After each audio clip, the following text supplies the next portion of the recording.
Hello guys, welcome back to my YouTube channel code 1 by 1। My name is Amit और आज हम बात करने वाले हैं फॉर्म्स की। एचटीएमएल में फॉर्म्स क्या होता है। तो किसी भी यूज़र से डेटा या किसी तरह की इन्फॉर्मेशन को लेके सर्वर पर भेजने का जो काम करता है एचटीएमएल में, वो फॉर्म करता है।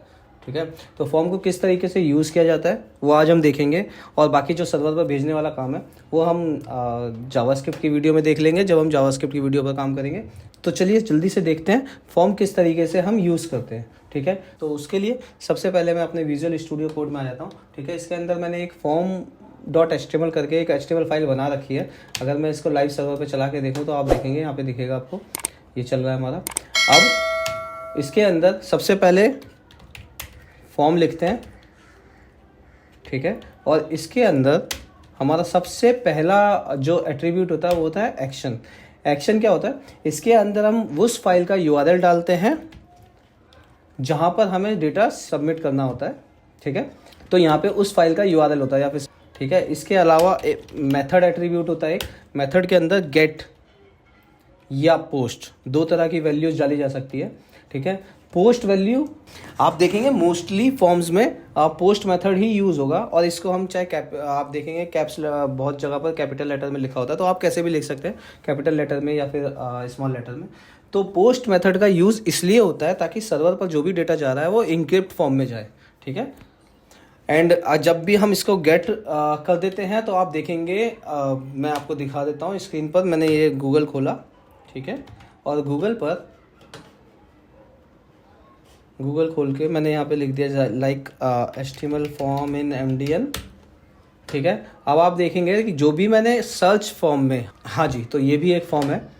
गेट मेथड जहाँ पे भी यूज़ होगा वहाँ पे आप देखेंगे URL में हमें वो वैल्यू मिलेगी जो भी हम सर्च कर रहे हैं या जो भी हम फॉर्म में डाल रहे हैं। तो ज़्यादातर इसीलिए पोस्ट मेथड का यूज़ होता है, ताकि डेटा जो भी हम सबमिट कर रहे हैं वो विजिबल ना हो किसी भी तरीके से। ठीक है, इसके बाद और भी कुछ एट्रीब्यूट्स होते हैं फॉर्म के, बट वो हम अभी थोड़ी देर में देखते हैं। उससे पहले मैं फॉर्म के अंदर आ जाता हूँ। फॉर्म के अंदर एक टैग होता है हमारे पास, इनपुट टैग, और उसके अंदर टाइप होता है। तो इनपुट टाइप जो है हमारे पास, ये तकरीबन HTML के अंदर 23 होते हैं। तो अगर आपको पूरी लिस्ट देखनी है तो मैं डिस्क्रिप्शन में डाल दूंगा, आप प्लीज़ देख लीजिएगा और प्रैक्टिस कर लीजिएगा MDN की वेबसाइट पर जाकर, जो कि बेस्ट डेवलपर साइट है। ठीक है, तो सबसे ज़्यादा जो यूज़ होने वाले हैं वो हम यहाँ पर यूज़ देखेंगे किस तरीके से होते हैं, क्या होते हैं। तो सबसे पहला होता है जो सबसे ज़्यादा यूज़ होता है वो होता है टेक्स्ट। किसी भी तरह का टेक्स्ट इनपुट बनाने के लिए, टेक्स्ट फील्ड बनाने के लिए हम इनपुट टाइप टेक्स्ट यूज़ करते हैं। ठीक है, उसके लिए हम input type is equal to text डाल देते हैं। ठीक है, उसके बाद एक इसके अंदर एट्रीब्यूट होता है प्लेस होल्डर। प्लेस होल्डर के अंदर हम जो भी वैल्यू डालेंगे वो आप देखेंगे कि जो भी हमारा इनपुट टैग है उसके अंदर ग्रे कलर में लिखा हुआ आ जाएगा। हालांकि हम इस CSS से इसके कलर चेंज कर सकते हैं, बट फिर भी ये ग्रे कलर में आ जाएगा। आपको मैं दिखा देता हूँ अपने सर्वर पे, ये देखिए यहाँ पे फर्स्ट नेम आ गया लिखा हुआ है ना। इसके अंदर हम कोई भी वैल्यू डालेंगे तो वो प्लेस होल्डर हट जाएगा, और जैसी वैल्यू को हटाएंगे तो प्लेस होल्डर आ जाएगा। तो यही काम करता है हमारा प्लेस होल्डर। एक और एट्रीब्यूट होता है इसमें वैल्यू। वैल्यू के अंदर हम जो भी वैल्यू डालेंगे, जैसे कि मैंने इसके अंदर लिख दिया अमित कुमार, तो जो भी हमारी प्लेस होल्डर की वैल्यू है उसको ओवरराइट करके बाय डिफ़ॉल्ट हमारा अमित कुमार लिखा हुआ आ जाएगा यहाँ पर। आप इसको हटाना या बढ़ाना, आप जो भी करना चाहते हैं वो कर सकते हैं, बट जैसे मैं रिफ्रेश करूँगा इस पेज को, वैल्यू बाय डिफ़ॉल्ट वहाँ पर लिखी हुई आ जाएगी। ठीक है, फिलहाल के लिए मैं इसको हटा देता हूँ। इसके अलावा इसके अंदर एक नेम एट्रीब्यूट भी होता है। नेम के अंदर मैं लिख देता हूँ फर्स्ट नेम। ठीक है, अब मैं एक और टैग से इंट्रोड्यूस करा देता हूँ आपको, वो है लेबल टैग। लेबल के अंदर लेबल टैग डाला मैंने। लेबल के अंदर मैं जो भी वैल्यू डालूंगा, जैसे कि मैंने लिख दिया यहाँ पर फर्स्ट नेम। ठीक है, तो आप यहाँ पे देखेंगे वो फर्स्ट नेम हमारे इनपुट फील्ड से पहले लिखा हुआ आ गया है। बट इसका यूज़ केस क्या है, इसका क्या फ़ायदा है इस लेवल का, वो तो हम वैसे भी, अगर मैं इस लेवल को हटा दूंगा तो भी मैं प्लेस होल्डर से दिखा सकता हूँ, है ना। तो इस लेवल का यूज़ केस क्या है, तो इस लेवल का यूज़ केस ये है, सबसे पहला तो जैसे ही मैं इसके अंदर एक एट्रीब्यूट होता है फॉर। तो जैसे ही मैं फॉर एट्रीब्यूट लिखता हूँ और यहाँ पे मैं लिख देता हूँ फर्स्ट नेम, और इसको इनपुट टैग के अंदर आईडी एक एट्रीब्यूट ऐड करके वही सेम वैल्यू जो मैंने लेबल टैग के अंदर डाली थी वही सेम एट्रीब्यूट मैं सेम वैल्यू मैं आईडी के अंदर अगर डाल देता हूँ तो ये दोनों एक दूसरे से एसोसिएट हो जाएंगे, एक दूसरे से बाइंड हो जाएंगे। ठीक है, तो मैं इसके यूज़ केस की बात कर रहा था। तो इसका यूज़ केस ये है कि जब भी हमारी स्क्रीन पर स्क्रीन रीडर इनेबल होता है, ठीक है, और यूज़र हमारे फर्स्ट नेम पर आता है, मैं लेबल पे क्लिक करूँगा तो ये अपने आप फोकस हो जाएगा और स्क्रीन रीडर के थ्रू ये लाउडली जो भी हमारी वैल्यू होगी लेबल टैग के अंदर वो बताएगा लाउडली बोल के कि क्या है ये हमारा इनपुट एलिमेंट। तो ये हमारा एक मोस्ट यूज़ केस है इसका लेबल टैग का, स्क्रीन रीडिंग में बहुत काम आता है ये। इसके अलावा जब हम रेडियो या चेकबॉक्स जब हम इम्प्लीमेंट करेंगे तो आप देखेंगे उसका जो सिलेक्टेबल एरिया होता है वो बहुत छोटा होता है, तो उसको बढ़ाने के केस में भी काम आता है ये। इसके लेबल पे क्लिक करके हम चेकबॉक्स या रेडियो बटन को टॉगल भी कर सकते हैं, वो अभी हम आगे देखेंगे। ठीक है, तो ये हमारा पहला इनपुट टैग बना लिया है हमने। इसके अंदर हम कोई भी वैल्यू डाल सकते हैं आराम से और फर्स्ट नेम पे क्लिक करेंगे तो भी हमारा फोकस जाएगा हमारे इनपुट एलिमेंट पे। ठीक है, दूसरा मैं इसी को कॉपी पेस्ट कर लेता हूँ और मैं यहाँ पे डाल देता हूँ और बीच में थोड़ा सा स्पेस दिखाने के लिए BR डाल देता हूँ, 2 BR टैग, ताकि थोड़ा सा स्पेस दिखने लगे। और याद रखिएगा हम इसके अंदर स्टाइलिंग नहीं कर रहे हैं किसी भी तरह की। स्टाइलिंग के लिए हम CSS की प्लेलिस्ट पे काम करेंगे तब करेंगे किस तरीके से लुक एंड फील किसी फॉर्म का बहुत अच्छा से बनाया जा सकता है, वो हम उसमें देखेंगे। फिलहाल हम फर्स्ट नेम जो मैंने दूसरा इनपुट टैग बनाया है इसको मैं डाल देता हूँ। इस पर मैं लिख देता हूँ लेबल पे पासवर्ड, आईडी को, क्योंकि इसको इनपुट को हमें एसोसिएट करना है, बाइंड करना है इसके साथ, तो मैंने इसमें आईडी में पासवर्ड डाल दिया है। टाइप हमारा यहाँ पर चेंज हो जाएगा, टाइप हमारा हो जाएगा पासवर्ड। ठीक है, तो प्लेस होल्डर के अंदर अगर हमें कुछ डालना है तो बिल्कुल हम डाल सकते पासवर्ड, और नेम में भी हमने लिख दिया पासवर्ड। चलिए देखते हैं जल्दी से ब्राउज़र पे आके। जैसे हम ब्राउज़र पे आते हैं और इसके अंदर मैं जैसे ही कुछ टाइप करूँगा अभी पासवर्ड में, तो आप देखेंगे पासवर्ड की तरह टाइप होने लगा हमारा। तो यही होता है एक दूसरा टाइप हमारे इनपुट टाइप का, पासवर्ड। तो यहाँ पे अगर मैं आता हूँ तो आप देख सकते हैं यहाँ पे इतने सारे टाइप्स होते हैं इनपुट के, number, password, radio, image, hidden, file, जो भी आपको यूज़ करना है वो आप यूज़ करके देखिएगा। मैं डिस्क्रिप्शन लिस्ट में सारी की सारी लिस्ट डाल दूँगा कितने तरीके के हमारे इनपुट टाइप होते हैं। ठीक है, फिलहाल मैंने इसके पासवर्ड बनाया था तो इसको पासवर्ड बना लेते हैं। इसके बाद मैं एक रेडियो बटन और चेकबॉक्स बटन और बना के दिखाता हूँ आपको किस तरीके से हम यूज़ करते हैं रेडियो बटन। मैं एक डिव बना लेता हूँ। ठीक है, उस डिव के अंदर मैंने बना दिया लेबल, हालांकि डिव बनाने की ज़रूरत नहीं है बट फिर भी मैं बना देता हूँ। ठीक है, लेबल बनाया, लेबल के अंदर मैं लिख दूँगा 4 के अंदर मैंने लिख दिया साइज़, यहाँ पे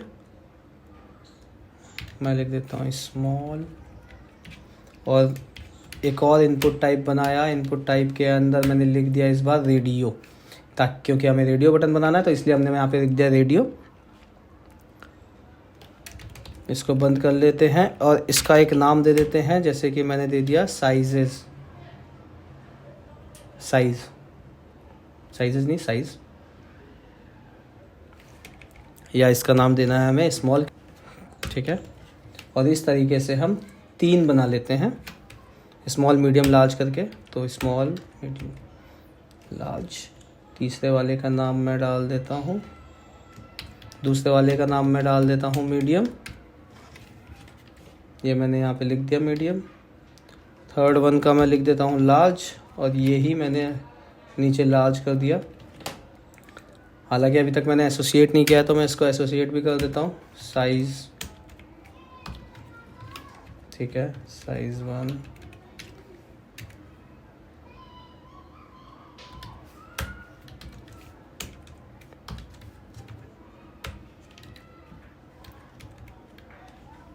साइज़ 2, और यहाँ पे आईडी में भी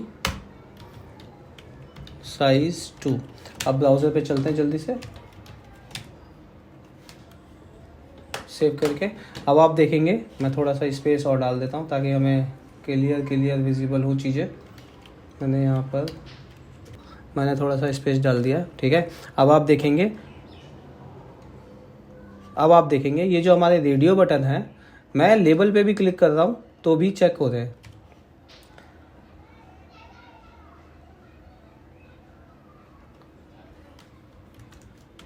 ये इसलिए हो रहे हैं क्योंकि मुझे जो नेम थे वो तीनों के तीनों सेम डालने थे। जब भी हम रेडियो बटन के नेम सेम डालेंगे तो हमेशा एक वैल्यू सिलेक्ट होगी, जितने भी मल्टीपल हमारे रेडियो बटन हो, ठीक है। तो अब आप देखेंगे मैं एक ही वैल्यू सिलेक्ट कर पाऊंगा एक बार में। रेडियो बटन का यूज़ ही इसलिए होता है ताकि हम गिवन जो भी हमारी चीज़ वैल्यूज़ होती हैं उनमें से एक टाइम पर एक ही वैल्यू सिलेक्ट कर पाएँ। तो इसलिए हमें नाम जो है एक देना होता है, सेम देना होता है, ठीक है। तो जो लेबल का मैं यूज़ केस बता रहा था, पहले क्या होता, अगर मैं यहाँ से लेबल हटा देता हूँ या फिर मैं इसकी आईडी हटा देता हूँ सपोज़, ठीक है। अब आप देखेंगे मैं इस पर क्लिक कर रहा हूँ बट ये सिलेक्ट नहीं हो रहा है। मैंने वापस डाला आईडी को और वो इस लेबल से एसोसिएट हो गया है। अब तो ये रिफ्रेश होने में थोड़ा सा टाइम ले रहा है। तो जैसे ही मैं लार्ज पे क्लिक करूँगा आप देखेंगे लार्ज वाला सिलेक्ट हो गया। मीडियम पे क्लिक करूँगा मीडियम वाला सिलेक्ट हो गया। स्मॉल पे क्लिक करूँगा तो स्मॉल वाला सिलेक्ट हो गया। तो मैं इसको चाहे रेडियो बटन पर क्लिक करूँ या टेक्स्ट पे क्लिक करूँ, दोनों से ये सिलेक्ट हो जाएगा। टैग का पहला फ़ायदा ये है कि वो स्क्रीन रीडिंग के काम आता है, और दूसरा फ़ायदा ये है कि रेडियो बटन या चेकबॉक्स टाइप के जो भी बटन्स होते हैं उनका जो एरिया है, क्लिकेबल एरिया, वो थोड़ा बढ़ा देता है ये, ठीक है। अब मैं एक इनपुट टाइप और दिखा देता हूँ आपको जो कि होता है चेकबॉक्स। इसके लिए मैं जो हमारा कुछ नहीं करना है, जो भी हमारा इनपुट टाइप रेडियो था, रेडियो की जगह पे मुझे चेकबॉक्स लिखना है, ठीक है। साइजेस हम सेम रख देते हैं और आईडी मैं इनकी जो चेंज कर देता हूँ 4 4 5 6। याद रखिएगा HTML में कभी भी किसी की भी आईडी सेम नहीं होती है, तो हमेशा अलग आईडी होनी चाहिए। आईडी हमेशा यूनिक ही होती है, ठीक है। अब आप यहाँ पे देखेंगे चेकबॉक्स आ गया मेरा। चेकबॉक्स भी सेम तरीके से काम करेगा। यहाँ पर ये इसलिए ऐसा काम कर रहा है क्योंकि ये इस वाले से एसोसिएट हो गया है। तो यहाँ पे मुझे 6 लिखना है, तो अब मैं 6 लिखूँगा तो हमारा ये भी है, इसमें भी गलती कर दी थी मैंने थोड़ी सी। अब आप देखिए मैंने इस पर क्लिक किया तो यही सिलेक्ट हो रहा है, मीडियम पे क्लिक किया तो मीडियम ही सिलेक्ट हो रहा है, लार्ज पे क्लिक किया तो लार्ज सिलेक्ट हो रहा है। तीनों सिलेक्ट हो सकते हैं एक बार में, क्योंकि चेकबॉक्स की फंक्शनैलिटी आप चाहे नेम अलग दो चाहे मत दो, चेकबॉक्स की फंक्शनैलिटी ऐसी होती है कि वो सारे सिलेक्ट हो जाएंगे जितने भी आपके पेज पर होंगे। ये रेडियो बटन की तरह काम नहीं करता, ये थोड़ा सा अलग काम करता है। तो जब भी आपको ऑप्शंस देने हैं तो हम रेडियो बटन का यूज़ करेंगे जहाँ पर सिर्फ एक ही चीज़ को सिलेक्ट किया जा सके, और मल्टीपल ऑप्शंस देने की जगह पर हम चेकबॉक्स को दे सकते हैं जहाँ पर वो मल्टीपल यूज़र जो है मल्टीपल वैल्यूज सिलेक्ट कर सके। याद रखिएगा, ठीक है। इनपुट के हमने अभी फ़िलहाल 4 टाइप्स पढ़ लिए हैं। अब हम बटन देख लेते हैं एक बार।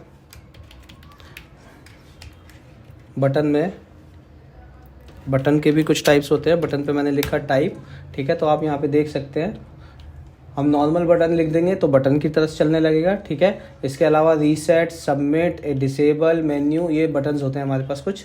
तो मैं एक रीसेट का बटन बना देता हूँ। यहाँ पे मैं लिख देता हूँ रीसेट, ठीक है। इसकी वैल्यू डाल दूँगा रीसेट। सेम मैं एक और बटन बना दूँगा, ठीक है। बटन के अंदर लिख दूँगा मैं सबमिट। बटन का टाइप होगा सबमिट, ठीक है। अब हम यहाँ पे देखेंगे हमारे पास 2 तरह के बटन आ गए।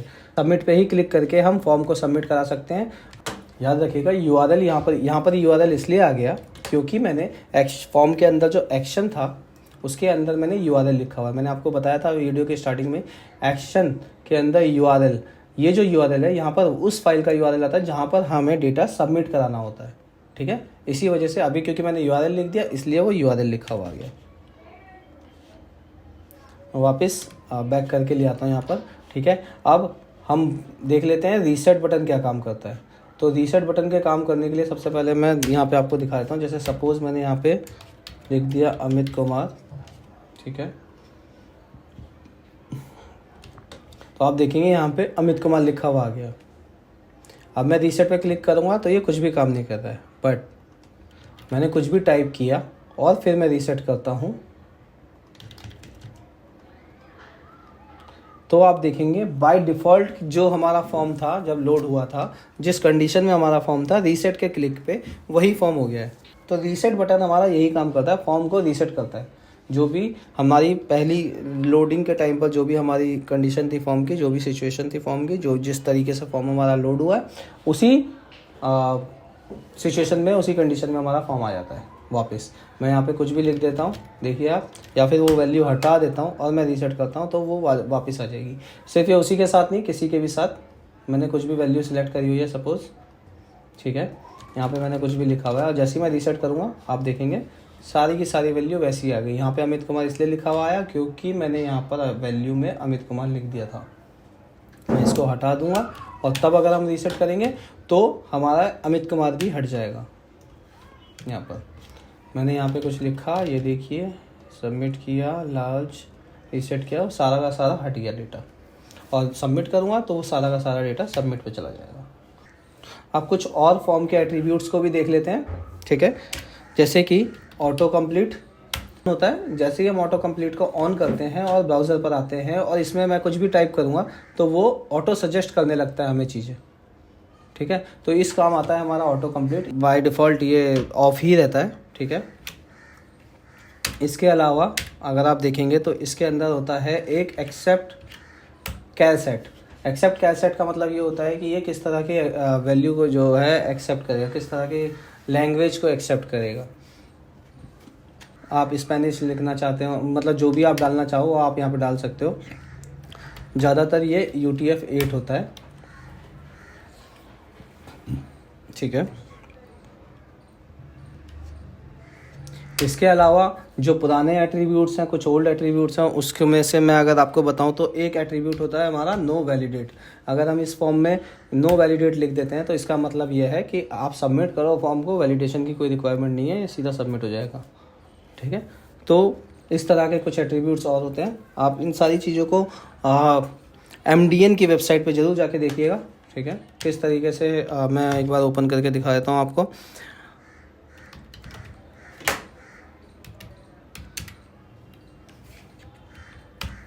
मैंने MDN HTML फॉर्म लिखा है, ठीक है।